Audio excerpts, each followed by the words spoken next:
Hello Scorpio, Sun, Moon Rising and Venus signs. Kamusta kayo? Sana po'y nasa mabuti kayong kalagayan. Welcome back po sa Star Tarot. At kung bago kayo rito, welcome din po kayo. Please subscribe, like, share my videos, and leave me a comment kung nakaresonate kayo. So, Scorpio, first card ninyo is family changes. Ayan. So, baka merong pwedeng dynamics, no, sa pamilyang magbabago dito. Or po pwedeng merong magbabago kasi merong mga bagong members of the family, no, na papasok. Po pwedeng meron ditong nanganak. So, may bagong baby, may bagong member ng family, pwedeng merong nag-asawa. So, yung mga ganun. Kaya maaring marami ang pwedeng magbago dito sa dynamics ng pamilya, no? So, we have changing your mind. Ayan. So, merong pagbabago din ngayon sa desisyon mo.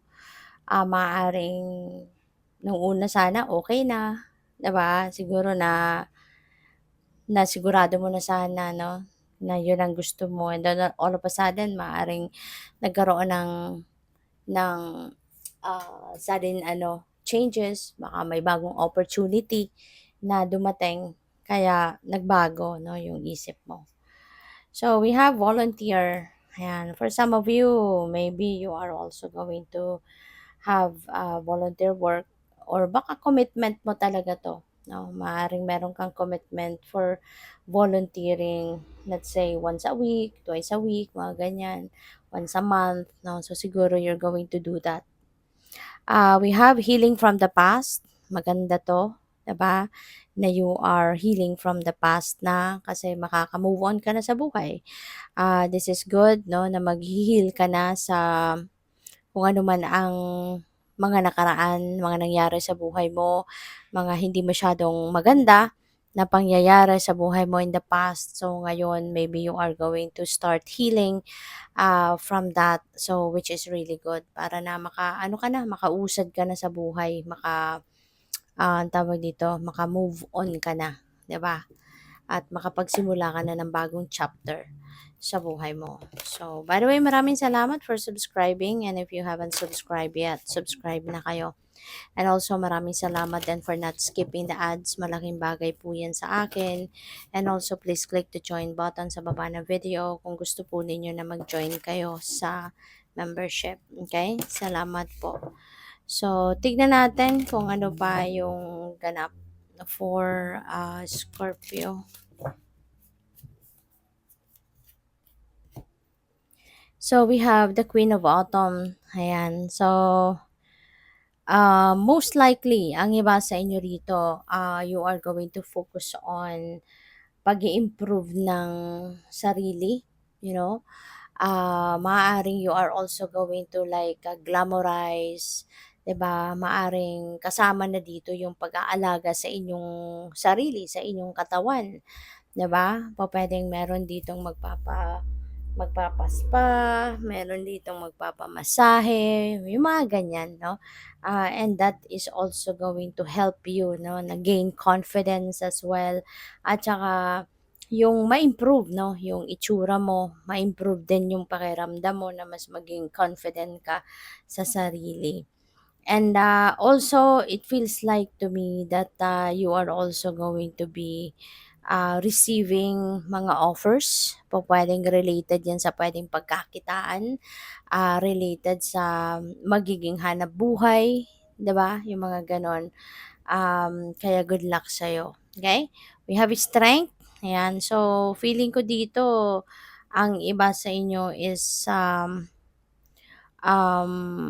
will do something, 'di ba, to regain your physical strength and vitality. So, yung pag-aalaga ninyo sa inyong katawan, sa inyong sarili, pagpa-prioritize ninyo ng well-being ninyo, may help dito, 'di ba, na makabalik yung lakas ninyo, lakas ng pangangatawan, yung pagiging healthy ninyo, yung gano'n. And also, feeling ko din dito, meron ditong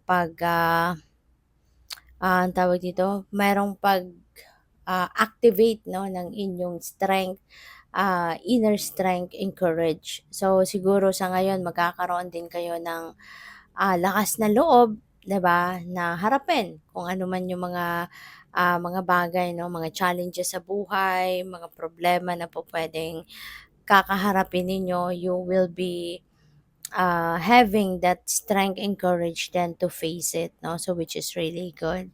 So we have the Empress, ayan. So si Empress naman, this is also a mother archetype katulad ni Queen of Autumn.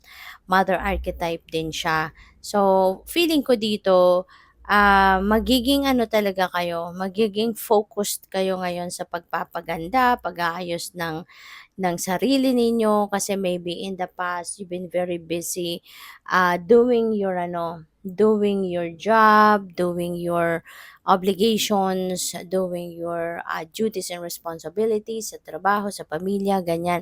So ngayon parang ngayon niyo bibigyan din ng panahon at oras ang sarili ninyo.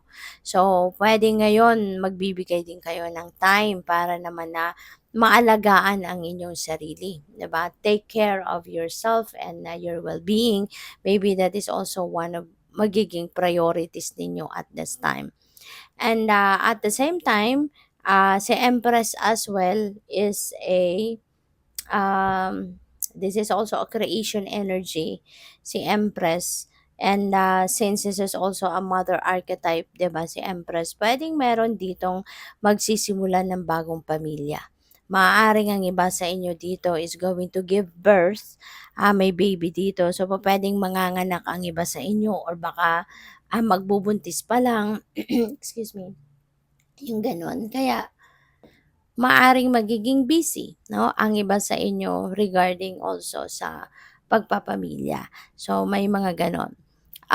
But since this is also abundance and prosperity energy and creation energy at the same time, so maaari din ang iba sa inyo dito maybe going to start, maybe you're going to start to, tawag dito, to create something new na puwedeng pagkakakitaan ninyo.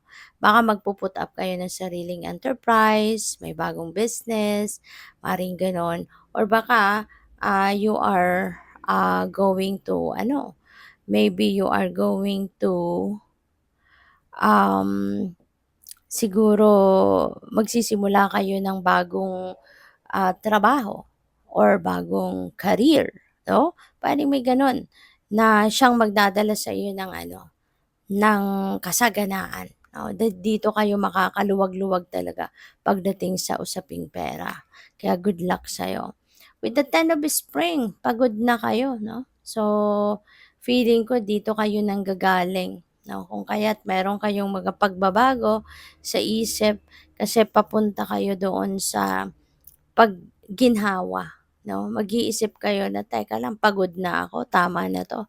'Di ba? I'd rather choose now, to ano, to prioritize myself, my well-being, prioritize my magandang buhay, 'di ba? Kasi lahat naman tayo may choice, 'di ba? Walang walang I have no other choice, 'di ba, parang gano'n. Lahat tayo may choice, it's just up to us kung kukunin natin yung pagkakataon na 'yan na mamili, 'di ba, ng path na tatahakin natin sa buhay. And in this case, sa Ten of Spring, you're going to make a choice na tama na, 'di ba? Pagod na ako, tama na. Hirap na ako, tama na, yung gano'n. So, yun. Kasi maaaring ang iba sa inyo dito pagod na kayo sa responsibilities, sa duties ninyo, sa pamilya man sa trabaho. Kasi maybe wala kayong nahihingian ng tulong or probably wala talagang tumutulong sa'yo, 'di ba? But, just in case, 'di ba, alam naman ninyo na puwede rin naman may makatulong sa'yo, then ask for help. Kasi minsan may mga tao na hindi rin nag-i-initiate ng tulong, 'di ba? Ang iba gusto hihingi ka ng tulong sa kanila, yung gano'n. So, baka yun ang kailangan ninyo, 'di ba? Kaya you're going to put an end to this burden, kasi this is about burden, so hihingi ka ng tulong sa iba. Kaya kailangan mo lang 'no, ng lakas ng loob, okey? Tibayan mo ang inyong loob, lakasan mo ang inyong loob. Kasi at saka huwag kang mahihiya na humingi ng tulong kasi lahat tayo, lahat tayo nangangailangan ng tulong or mangangailangan ng tulong at some point sa buhay natin. Kaya huwag kang magdalawang isip na humingi ng tulong, huwag kang mahiya Okay? Good luck sa'yo. Thank you for watching. Love and light. Namaste.